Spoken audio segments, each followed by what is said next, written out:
Well, welcome to a new Harry's Garage video, and today's car is the NSU Ro80. A what, you're probably saying, but I spotted it on Audi's heritage fleet here in the UK, and I thought, good heavens, that was a car I can remember as a kid and thinking it was incredibly modern. This car dates, well, it arrived in 1967 in production form. It won Car of the Year in 1968. And I think this one's from 1974 or something like that. And it looked so modern when this car came out, amongst all the Ford Angulas and Cortinas and things were rattling around in. And then this arrived. It sort of challenged the Citroën DS as the most avant-garde sort of design. But it had a few other things with it. It had a twin rotor Wankel engine, W in Germany is a V, and it had a semi-automatic gearbox. It's got magnesium alloy wheels, and I just thought, do you know what? I'm going to book that in just to revisit and see what this car was all about. It had a reputation which we'll go into in a moment. It is also a very expensive car. If I look back, this magazine is dated from 1968, and the Ro80 was £2,232. To put that in perspective, you could buy a 4.2 E-Type two-seater, yeah, 2,100. So more expensive than an E-Type, more expensive probably than an XJ 2.8, £1,800. So £400 more, or nearly 25% more, way more expensive than a Citroën DS. And if you're also wondering, why is it on the Audi sort of heritage fleet? Well, this is the start of Audi, because it was an NSU Ro80 when it produced. NSU had done very well with a little Prince, a little rear engine car. And they had in development after this the K70, which VW fancies, was a sort of front wheel drive saloon, and Volkswagen bought NSU in 1969 and then merged it with Audi. And they had, up to then, Audi was known as Auto Union. It then became Audi NSU Auto Union, what a mouthful, and they quickly shortened it over the years to Audi. So this was part of Audi from 1969 on. Let's go and have a closer look. So yeah, wind the clock back to 1967, see this on the road, and it's a bit of a wow moment. And it was a super slippery design. It was so unusual to come from NSU, this avant-garde design that from this maker of rear engine weird cars and motorbikes and mopeds and things like this. And then they came out with this very slippery design. Famous designer NSU then moved to BMW, and there's sort of hints of BMW if you come around and sort of think of where 5 Series ended up. I've always loved the wheels, lots of suspension travel, quite soft suspension. We'll go into that. Yeah, you can see how much suspension travel there is there. Inboard brakes, you'll see no disc brake hiding behind the wheel there. That's inboard next to the gearbox. Lots of glass, and the whole idea was actually to make this a very slippery car through the air. And even though I think it was about 110 horsepower, I'll put the horsepower up now, I can't quite remember. It did 118 miles an hour in, I think that motor had tested it. And it's all to do with the shape of it, super slippery shape, round the back, great big boot, and just space. I always liked the twin exhaust as well that said, oh, this was something a bit special. But really, what this car is all about is that engine, and that first twin rotor Wankel engine. Let's go and just have a look at that. Strut there, where's that go in there? And here we are. This is a very peculiar engine. The twin rotors, I've got 2 plug leads here. I can see 2 plugs here, and they're in line with the engine. There's no sort of crankshaft going up and down. The rotors operated longitudinally like this. And it's funny, when I look under here, I think Citroën as well, because I see a starter motor up here and the gearbox here, and I can see 2 the disc brakes inboard here. And if you go all the way to the other side, you can see the 2 carburetors there. Very compact engine. And it was all great when it all came out, and then it got a reputation because the tips of the rotors used to wear. They're made in 3 parts. The centre one used to wear, and the warranty claims basically sunk NSU. They were having to replace engines Well, allegedly from 10,000 miles on, they were wearing out the engines and having to put another one. By 1970, they'd changed the metal in the tips and they lasted a whole lot longer. So if you got a replacement engine after the 70s, or a car produced after the 70s, the engine had a much longer life. But we're still talking, 80, 100,000, and then you have to change the tips again.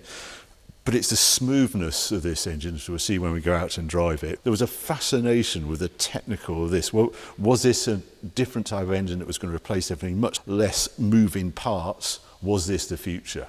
That's what we all wondered. And we looked at the shape of the car and this and thought, this is very interesting, 1968. As we now know, 50 years on, or 55 years on, it didn't quite happen. But it's still great that they made it. Right, let's take it outside, take it for a drive.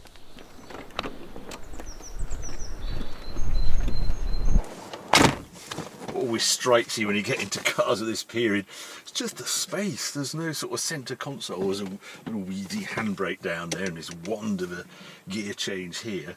But just this vast space, I can see exactly what my passengers' feet are up to, whatever. What else is there under here? Nothing really. There's a heater control right at the back.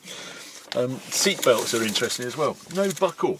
So you just sort of pop them in here and then that sort of comes across. I can remember them. Why they died out, I don't really know. Big wheel, straightforward instruments, very definite red line starting at 6,500 RPM. But yeah, vast space, sort of really huge plush seats in it. Incredible amount of glass, which is also typical of the period. And a key. Now I will start it up. This engine likes to be warm and it's not quite warm yet. This is a choke. If anybody remembers chokes, there we are. That's what that's all about. Another lovely thing I think is this. This is a cigarette lighter. What a lovely symbol. So I do it on that camera. There we are. Yeah, straightforward, 140 mile an hour speedo, 40,000 miles in this example. Just sort of slightly different sound. I mean, it's still throwing because it's on carburetors, as I say, it's just warming up.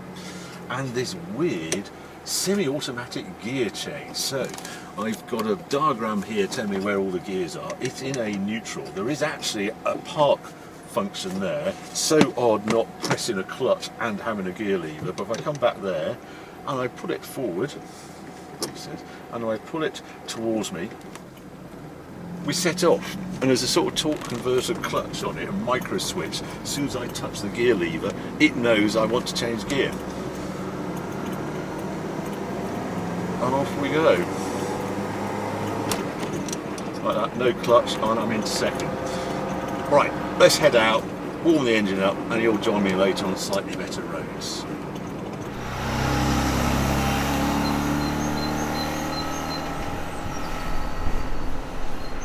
Now you have to watch this gear stick, because I put it into first. If I sit on the brakes like this, the engine's not very happy, and it stops. So what I'm having to do is to start the engine and then thinking about when I actually want to move off and then put it in gear and add in throttle at the same time.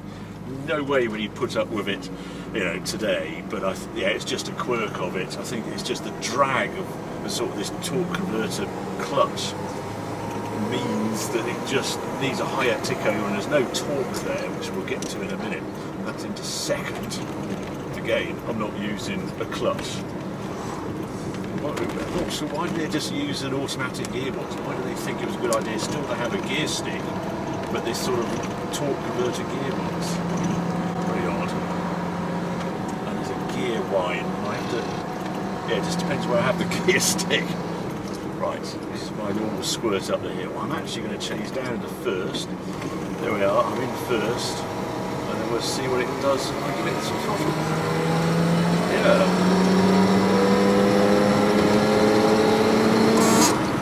And the buzzer comes. Change gear, that's what that was. You get an actual buzzer, so you don't over-rev it. And away we go. Yeah, ignore the speedo, as I say, because it's highly optimistic. Third. It's not quite as refined, this example, as I think they were in period. There is a lot of sort of sound coming from the gearbox.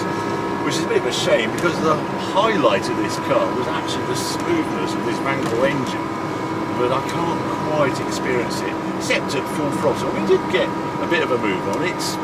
It's about 12 seconds to 60, so we're not breaking any records in this car. And it does need revs, even here at sort of 50, 55 indicate, probably 45, 50. I actually ought to be in second and not third. That was the slight Achilles heel of this Wankel engine, is the lack of torque. But the engine was rated, weirdly, at 1000 cc, because they didn't really know how to measure the engine, because you haven't got ball and straight, you've got this weird lump whirling round. Well, what do we measure? And they couldn't work out how to measure it, so it was very low cc, and to have 115 horsepower normally aspirated from 1000 cc was amazing.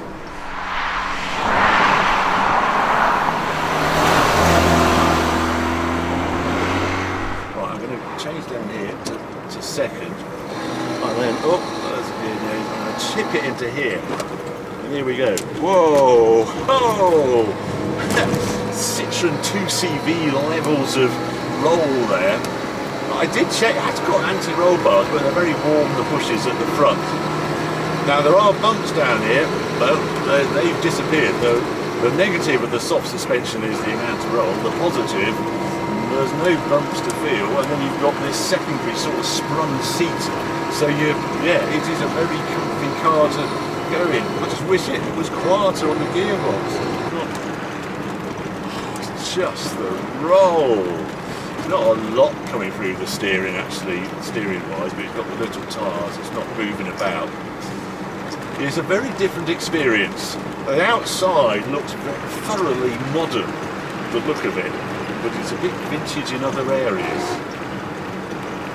There's this weird changing down without any use of clutch. Full power. Here we go, swing it round these bends.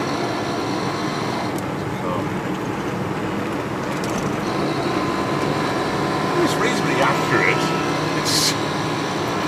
I can't imagine what the Jaguar XJ6 owner thought to this and got into it.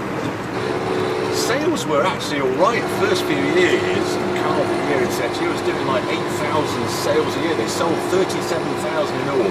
But after 1972-ish, they were down to 2,000 sales a year. People were cottoned on that it wasn't quite what they were hoped for. And the other thing, there was this fuel crisis in 72, 73, the price of petrol went up. And the one thing, I'm going to have to change back down a second, is because you're using the revs and you're trying to get that horsepower and using more revs, it didn't do very good MPG. You're in the teens with this car. It's hard to get it over 20 MPG. And that made it a bit unpopular as well. So you were replacing engines, hopeless MPG, otherwise everything was fine.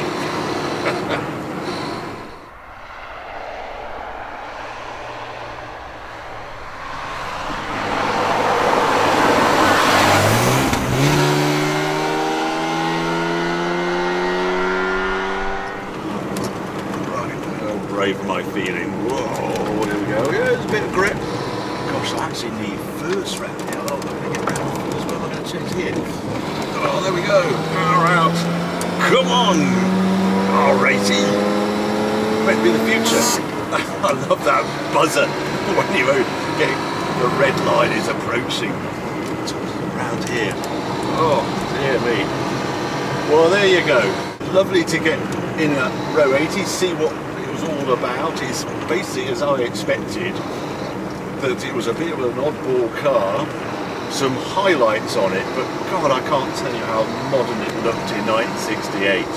But yeah, now I think it's a bit of a quirk. It didn't lead on to anything, the Wankel engine hasn't taken over, but my goodness, the design, the avant-garde design, that design, I think that's the highlight of this car. Hope you enjoyed this video. If you did, well, keep watching, keep subscribing, more videos going on very soon.